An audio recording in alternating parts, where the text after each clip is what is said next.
why female embodiment? This is actually a piece of artwork we have on our wall at home. It's quite large, like 3 feet by 4 feet. And basically, what I created it to be was an ovary exploding with all of these eggs, indicating the primordial power in women. And my 7-year-old stepson walked up to that, and he's like, "What is this?" And I told him, and he's like, "Oh, I thought it was like a giant candy wrapper exploding with pieces of candy." So it's always interesting what people think when they look at art. But the main reason I chose female embodiment is because I'm very tired of how women think and feel about their body, oftentimes. This is a quote by Marion Woodman. I don't know if you're familiar with her, but this was in a book she wrote, The Pregnant Virgin, recounting a time when she was in her 20s, I believe, traveling in India, and she had become extremely, extremely ill, basically at death's door. And this is what she said at this time, or she thought: "All my life I had hated my body.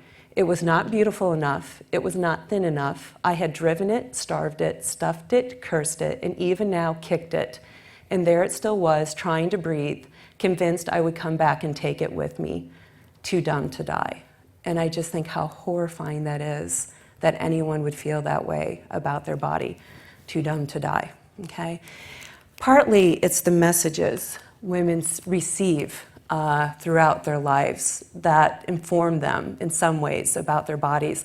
This actually speaks to what I consider to be my other life. I'm a college anatomy and physiology instructor. That's the textbook I use. But in 1997, Emily Martin, in her book Writing on Female Embodiment, did this wonderful study of looking at college anatomy and physiology textbooks, which, because I teach this, I know students hold these books in extreme regard, thinking that the books are like the experts. And when she did this study, look at the terminology she found in these chapters. These chapters are supposed to just be discussing reproductive systems and functionings. Textbook passages describing female reproduction included such terms as lack, degenerate, leak, deteriorate, discharge, ceasing, and dying. Not exactly an empowering, life-affirming picture.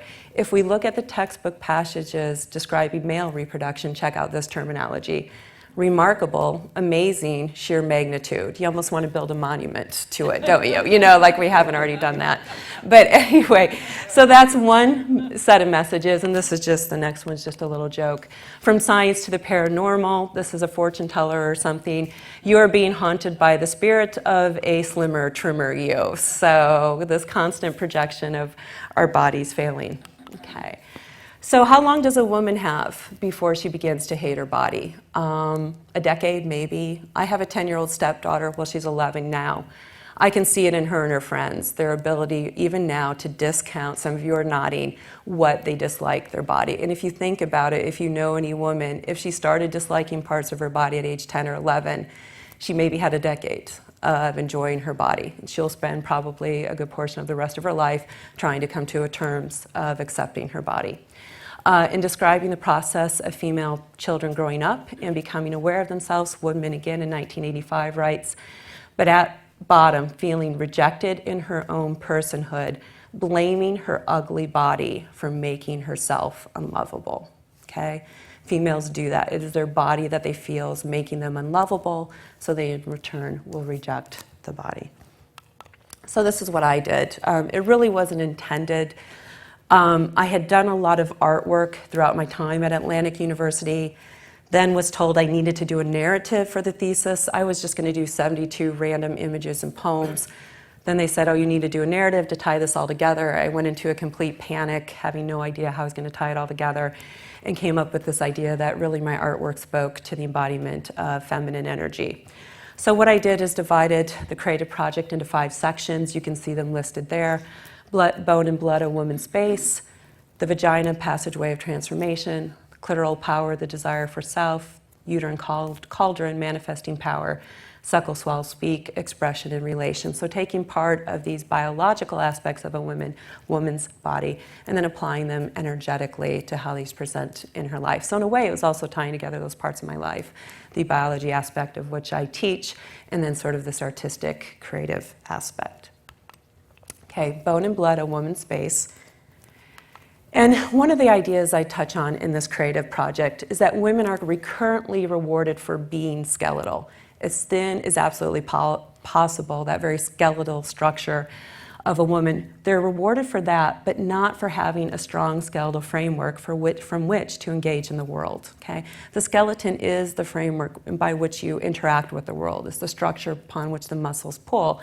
At what cost then, when women are encouraged in some ways or making decisions, whether it's diet, excessive exercise, whatever it may be, to actually weaken their skeletal structure? At what cost is this in a woman's life? And if you look over here, sorry for walking over here, this is a picture of bone. This is trabecular, spongy, normal bone. This bone over here is osteoporotic bone. And you can see how those bridging structures are much lessened in this, indicating a weakened skeletal structure. Really what I was getting at is in some shamanic traditions, the bones are considered to be the deathless nature of an individual. There are many myths and legends where if the flesh is removed or burned away, it is the bones that are gathered and then a new state of being is created. And I wonder what happens for women energetically if their deathless nature ends up being weakened. Clarissa Pinkola Estes and Women Who Run with the Wolves talks about this in the story of La Loba. Kay Cordell Whittaker in Sacred Link talks about this in the story of fleshing out the bones. So that's my main concern. If it is the deathless nature, it needs to be healthy. If this is the part that always remains as a person transforms externally. And I did a piece of artwork in a little poem with this, and it's entitled, Please Goddess. Yes, I lie within the goddess, my spirit scoured clean by desert wind. Sun pulls my eyes, I want to burn to ashes. Others stand by, afraid to let me free. Basically, I did want to burn away all my external life trappings, if you will, and be reinstated to that deathless nature to recreate myself. So that's what that poem refers to. Okay. Blood is the unifying principle, and I consider it the unifying principle within a person. And the reason for this, I had this dream where I was strapped down on a table and a large male figure cut me in half And as he cut me in half, he said, where you were one, now you are two. And as I looked down and saw the blood pulling between my two aspects that had been sliced too, I realized that within myself, the blood had been the unifying principle, going to all the tissues, etc. So not only does it unifies an individual within, but especially for women, I also consider it the unifying principle without because of the menstrual blood loss, okay? Connection with the world beyond yourself, and also the cyclical nature of life, that menstrual cycle. And I did a piece of artwork. If we would stop to think about it, this is showing the vulva area, obviously, and this flow moving outward is supposed to capture the entire world, basically, because her flow contains the potential of the world. Okay, that menstrual flow that we always talk about disparagingly or we see handled horribly in the commercials is actually potential of the world, and do we ever really honor that? Okay. The next structure I looked at was the vagina, and obviously it's the passage through which most enter life, and I call it the passageway of transformation. It's extremely adaptable, able to pleasure a penis and accommodate a newborn, obviously not at the same time, but that's where it is an adaptable structure. Marker of a woman's own passages through life. Such things as menarche, childbirth, menopause all leave their trail, if you will, or their signifying event through the vagina. And then esoterically serves as a reminder of the transformative passageways we each enter long past our initial birth. Obviously, transformation, the passageways we enter don't end with birth. We see them throughout our lives. And this piece of artwork speaks of that, and it's entitled Through the Birth Canal.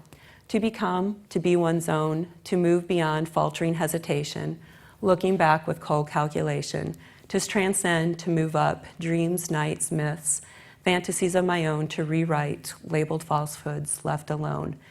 And I like that picture because to me that's how it feels when you're moving through this transformative passageway. Obviously it involves the snake if you think of like Kundalini energy, but sort of this enclosed passageway where sometimes we really don't know if we're going to get to the other side or how we're going to be as we go through this passageway. And this one speaks of the ending of a possibility or possible transformative passageway. It's entitled At 40. And when I was 40, I lost myself. Mirror, mirror on the wall, spoke and said I never had it. I dreamed a large Virgin Mary at this place. She's cradled my skeletal remains in her giant arms, peace-filled smile upon her face. She rinsed my skeleton in the river Styx. The smile broke and the tear fell. Oh, this is where we get the river Styx, my silly thought. With waves of her making, she mouthed, I wanted to bear woman, instead I bore man. I knew she knew the pain at life of difference. I've always wondered what would have happened had the Virgin Mary born a female child. How transformative, how different perhaps our view of things would have been. And this was my poem or my ending of a transformative passageway. I was around age 40. I decided that I wouldn't be bearing children myself. So I painted a life of difference than what I thought my life would be. Okay. The next section I looked at dealt with the clitoris, entitled Clitoral Power, the Desire for Self. So I don't know if you've ever done this, but I didn't really talk to Greg Deming at all about my thesis proposal, mailed it in, and then after I did that, I thought, gosh, you just sent off a 40-page proposal with a whole chapter dealing with the clitoris. Maybe you could have given him a heads up about that. Okay. But anyway, as far as the clitoris goes, I don't know if you know this, it's the only structure in men or women designed solely for reproductive pleasure. Obviously, there are other tissues within the sexual act that provide pleasure, but this is the only one that really has no other direct reproductive function other than sexual pleasure. And then I just say applause, please. Okay, thank you. To me, it does represent a woman's desires for self, apart from everyone else. Women are nurturers, caretakers, very concerned about others, but the clitoris to me represents that sole desire for self, with no other aspect involved with that, a woman's hunger and expression of these hungers. And this is a key idea. A lot of the reading I did for this thesis narrative dealt with women and their hungers and their desires and their appetites. And this is by Chernick in 2001, and I love this. Don't eat too much. She's talking about women and the messages we receive. Don't eat too much. Don't talk too loudly. Don't take up too much space. Don't take from the world. Be pleasant or crazy, but don't seem hungry. How frightened we sometimes are women with overt or strong appetites or desires for themselves only. I'm not sure that's a message, okay, we love to hear as a society. Although others will accompany us for portions of our journey, it is a personal undertaking at the end of it all. The clitoris reveals that actions taken with only the self in mind are needed in life. Okay. All right. This is a poem, sort of a strange piece of artwork. You don't really ask me where this was going. It ended up being what it is. I like the balance of the energy and the play with the feminine, masculine energy. And it's entitled Restraint. Would you like me more needless, or with needs, however small, expressionless? You could belt my mouth, tie my hands, wrap chastity around, no self-creation then. I have always been the type who heard the call of chastity and opened my legs freely. My mouth did the same in act of volition. Corseted until fainted, the unconscious has always been the desirable type for some. Uterine Cauldron, Manifesting Power. I know this isn't coming up very good with this lighting. This is a piece of artwork I call Everything But the Kitchen Sink, okay? I completed this, and we have a whole bunch of things. We have the flames between the legs, a female structure emerging from the vulva over here. This is the uterus, the ovaries hanging off to the side there. So it's just sort of encapsulated everything, speaking to the uterine and its aspect of its manifesting power, and sort of the cauldron for creating life, okay? But another aspect of the uterus, I call it the tissue that must not be named. I don't know if any of you are familiar with the Harry Potter movies and the evil dark figure who should not be named. But Germaine Greer in 2000 in The Whole Woman mentions the perception of the womb as just this hollow space, in a sense that's been usurped by the abdomen. Women will talk about cramping down there or abdominal pain. We talk about babies growing in mommy's tummy. We don't use the word uterus, okay, or womb. Even my 11-year-old daughter or stepdaughter was uncertain what that word referred to. Women are more likely to declare abdominal pain than womb pain.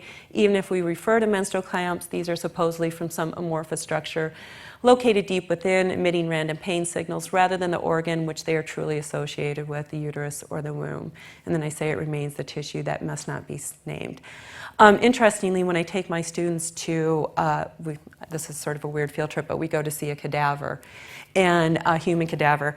If we are lucky enough to see a female cadaver, every time I take my students there, I will have one female student say, oh my gosh, I saw the uterus. I can't believe how small it is. Now, obviously, these are older individuals who are, as far as the cadaver, and the uterus has shrunk somewhat. But it really is a fairly small organ within the body, but within a woman's mind in some ways, because of menstrual cramps or any type of discomfort associated with it, it really feels like it takes up half the abdominal cavity. So I find that strange. We don't name it, but on the other hand, it takes up a tremendous amount of space, if you will, in our mind, okay? Manifestations are not cost-free. The implanted fetus needs nutrients and will take from the mother, no matter if the mother has a surplus to give or not. The husband, kids, lovers, family members may all love us, but do not necessarily replace what we have manifested for them. We are not simply walking wombs of creation with an endless supply. We must ask the hard questions about what we want to manifest, invest in, and bring to birth. Because I do feel with the uterus and the manifesting powers it has, women must be cautious of what do they want to birth into their lives? What do they want to support with that manifesting energy? And this is just a short poem entitled Storms. Mistake number 1, she thought everyone should be happy. Mistake number 2, she thought it possible to make everyone happy. Mistake number 3, she saw possibility as responsibility. No one bothered to tell her otherwise. They thought she wore it well. So just this sense in women, oh, I'm going to make everyone happy, it's my responsibility, it's a possibility. No one sometimes ever bothers to say, hey, you're doing enough, take care of yourself. Okay. And then the last one, suckle, swallow, speak, expression, and relation. The chest and throat area of a woman houses the heart, breast, voice box, and the survival reflexes. The structures in this area represent a balancing act that will challenge most women throughout their lives. How does a woman sustain herself? How does she balance herself, her sense of self in relation to others? And how willing is she to express her own truth?